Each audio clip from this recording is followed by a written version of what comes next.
Dim test toplusunun trapesiyanın sahə mövzusuna yeni əlavə olunmuş 51-ci sualın izahı ilə davam edək. Deməli, trapesiyanın sahəsini mən burada 2 üçbucağın sahəsini ayırmışam. ABC üçbucağının sahəsinin tərəf vurusunun hündürlüyü bölünsün 2-dir. ACD üçbucağının sahəsi də tərəf vurusunun hündürlüyü bölünsün 2-dir. Bu üçbucaqların sahələrin nisbətinə baxsaq, onda H bölünsün 2-lər eyni olduğuna görə burada A bölünsün B qalır. Bu nə deməkdir? Məsələn, fikir verin, bura 12, bura 8 olsa, onda 12-ni 8-ə böləndə, hər tərəfi 4-ə böləndə 3 bölünsün 2 qalır. Yəni, bura 3S olur, burada nə olur? 2S olur. Bax, bu qaydalarla biz belə məsələləri rahat həll edirik.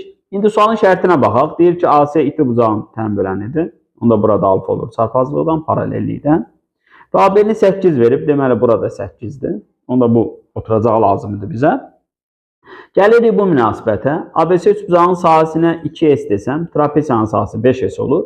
Ona görə burada 3S qalır. Çünki onların cəmi trapesiyanın sahəsini verirdi.